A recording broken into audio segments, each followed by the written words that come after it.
So, we have started back to school. Yay! And I wanted to give you all a little bit of advice. So, before I do that, let me explain where I'm going with this. So, when you were a new mom and the baby is just like completely fussing and nothing you do can settle her or him, just kind of almost maybe makes the baby more agitated, and you come to find out that a lot of people say, well, it's because you're tired or you're stressed out and the baby is feeling what you're feeling. Okay, so we're going to take that thought and we're going to flip it, because it never goes away. That's just how life is. So for the people who are very anxious and nervous about going back to school, your child feels that frequency or that vibration coming off of your body.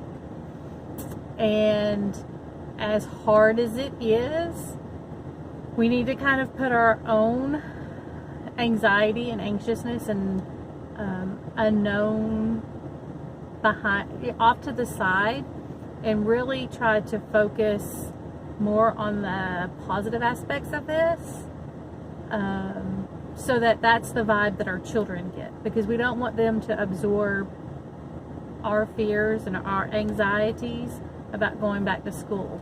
And it works the same way, just like I said about the new mama and the baby.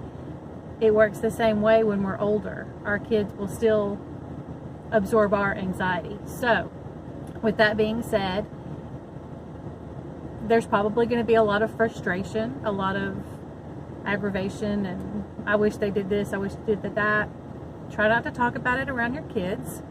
That way it doesn't get into their mind or their body.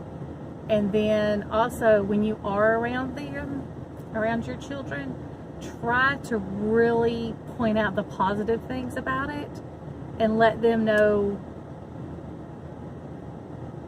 that there's good inside of all of this. It's not all bad. It's not all stressful. It's different, and that's okay to acknowledge that it's different. We just don't want to like totally put the burden of being all of our feelings on these kids who don't deserve it. So with that being said, if you did not do it today, if you're doing it tomorrow or even later on during the week, if you drop your kids off and the line is really backed up, take a breather and chill out. It's going to be okay. I do believe, don't hold me to it, but I do believe they said they weren't counting kids tardy.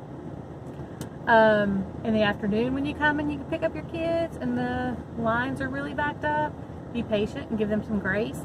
Don't let your kids get in the car after being away from you all day long and you are full of frustration and anger.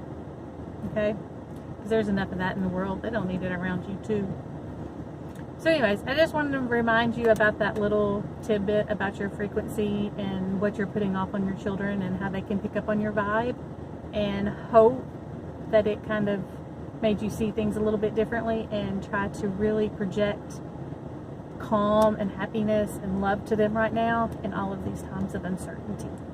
So I am in the pickup line waiting to pick up my kindergartner whose first day was today, and I am totally excited. I can't wait to hear about her wonderful day. So I'm like pumping myself up, like, this is going to be great. I can't wait.